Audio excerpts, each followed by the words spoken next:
so that you get a view while I'm driving. Let's see, stuff that in there. I'm wanted to tell you a story. It relates to... Oh dear, sorry about this. Yeah, bear with me.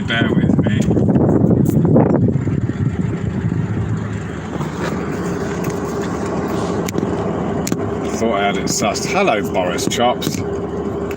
Yeah, morning. I don't have a thingamajiggy, one of those sticks or a stand or whatever. I'll try and do this kind of by just wedging the phone against the screen here. Hope that does it. Well, oil beef. Hello there. All right, it's kind of like just around midday for me. Oh damn! I've got to drive and do this somehow. Sorry, I had it sussed just now and it kind of all fell apart on me. Just a minute, stick you in the corner. Alright, you're going to get a skew with you, alright? So, I wanted to tell you about the time that I was the managing editor of a newspaper here in Phuket. And I was there for a few years, and that was very revealing in the way things work, the way commerce and politics is connected. And my personal experience was, I suppose, a bit of a frightening one, but also very revealing as well. So basically, what happens here is, I'm going to pull out as we do this, governors come and go from various provinces. They get a couple of years term. They're not necessarily voted in or anything. They just come, and you've got just like, I suppose in a way, like, I'm crying out loud. Hang on. Presidents come and go, and so of course when they arrive for their couple of years stints, they try to find ways that they can profit from their position.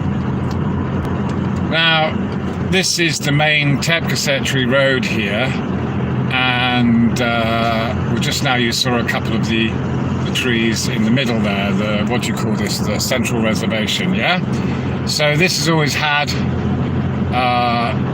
nice trees and stuff, and as we go down the road a bit here, you'll see what I mean.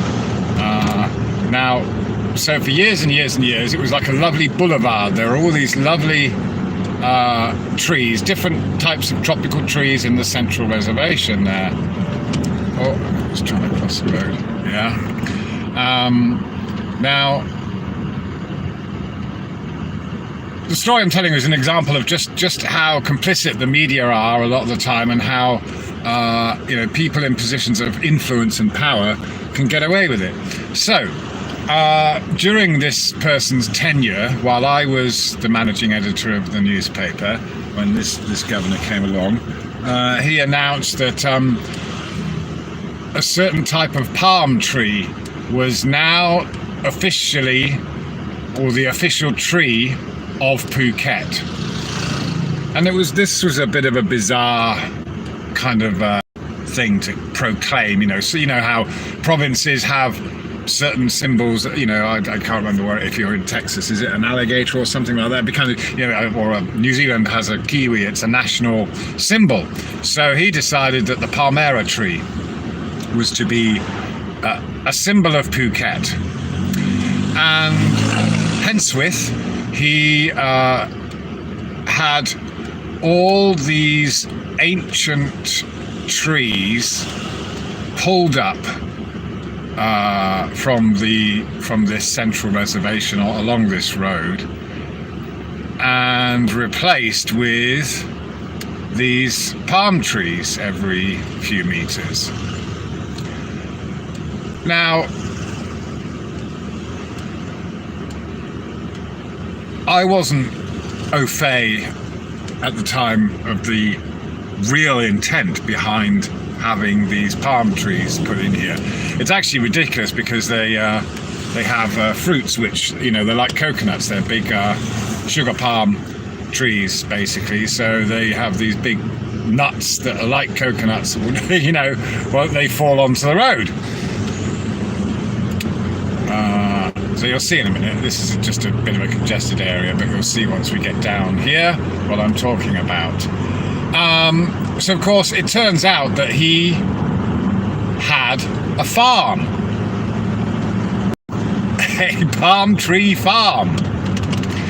So we had hundreds of ancient trees ripped up along this very long main artery of Phuket and replaced with these palm trees from his farm.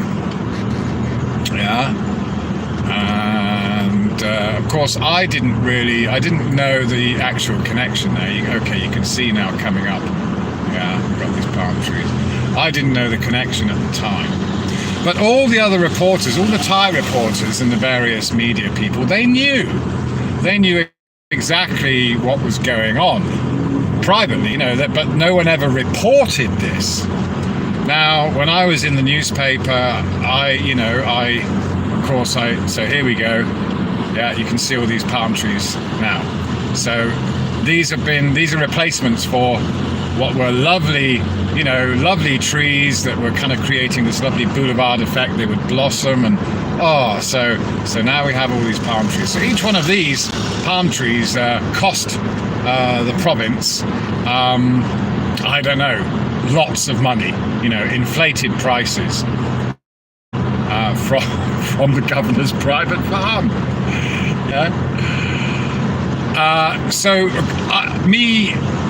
Me being unaware, but also kind of a bit, upset myself that these trees had been gotten rid of and replaced. I didn't make a story. I didn't publish a story about it. But what I did do was I allowed one of the freelance writers, to have. He was the gardening column guy. So I allowed him to. He wrote an article and he was expressing his disappointment. And again, he didn't know that no one was making any kind of accusations. It was just such a shame that these old trees had been replaced with these. And so, of course, the nature lover, the gardener, who did the gardening column every couple of weeks, had a bit of a rant about it in his column. Now, someone somewhere dobbed me in, and after the publication of that one, I found myself with the owner and the managing director of the newspaper being ushered to the governor's office to be given a right dressing down. Oh, hello from Florida there, yeah. From the governor. He was very upset that we'd run this story.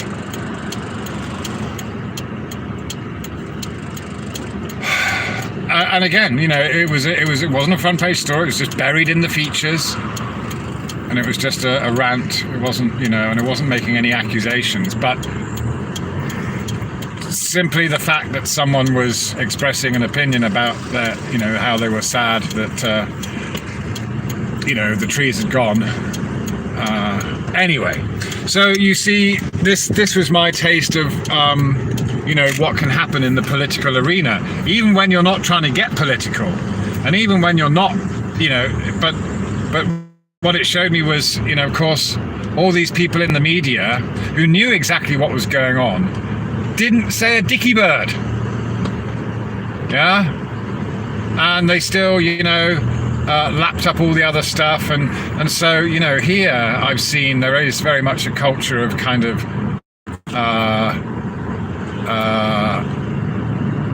acquiescence, not questioning authority, just, of course, the government and people, they do all their PR opportunities and,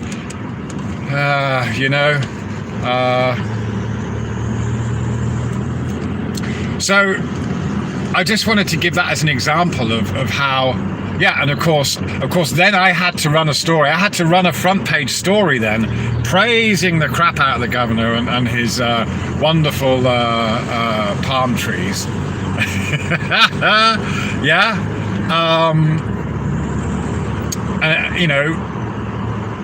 What could I do? What could I do? That was so. My hands were tied because because even though I was the managing editor of the newspaper, I still had bosses, and of course, you get a taste. When you get a taste of the power and influence that these people have, it doesn't matter whether they're right or wrong, or whether it's legal or illegal, or moral or immoral. It doesn't matter. And the people that are the seconds in command, the people that kind of hold the fort between these revolving doors of whether it's presidents and what have you, you consider it the same as any other political system.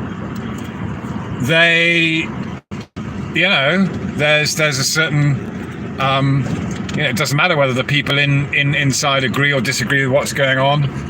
There's rarely a mutiny. There's rarely any dissent.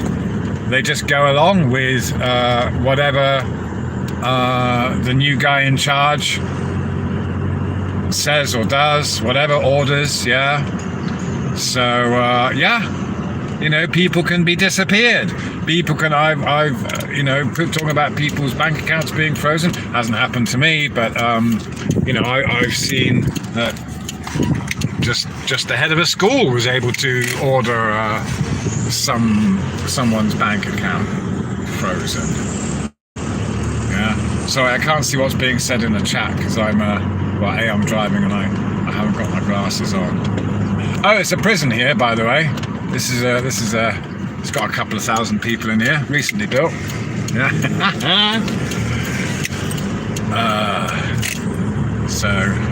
There's a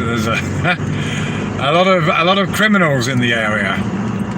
So do you see what I'm saying? Now apply my story. That you've got people in power, influence, who basically what the point of this is to highlight that it happens on a local and a national and an international level, where you've got people in government that have the power to make decisions, and they can get rich by just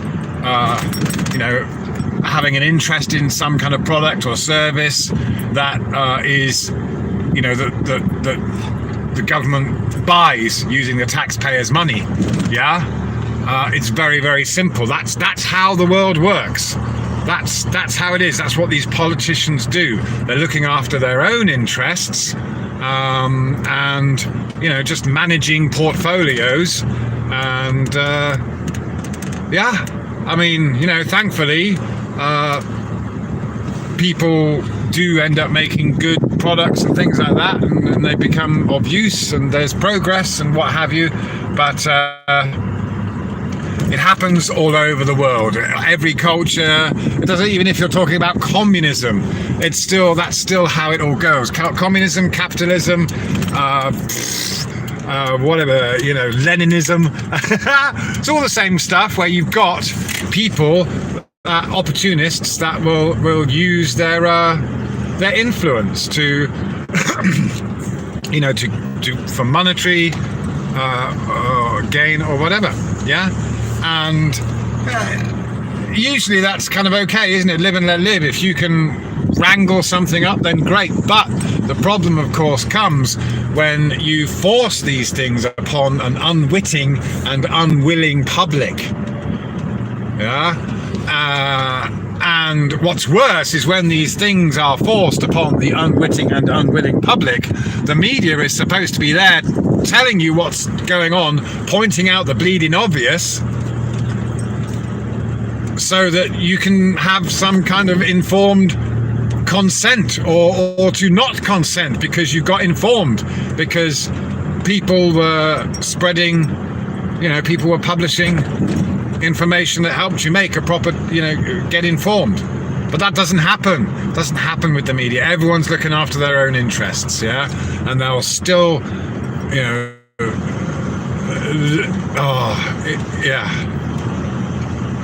was going to start swearing and using disgusting words there, but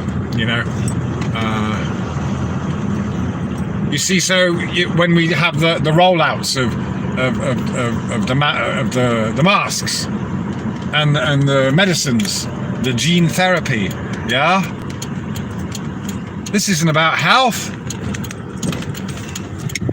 It's not about helping anyone apart from the people that were in on it, yeah.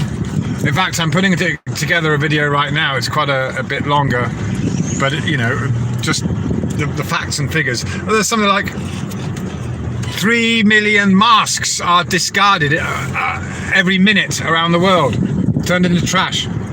Yeah. And of course, what you've got is a whole bunch of people. Well, not a whole bunch, just a bunch of people that were in the know, the people in the club, making billions.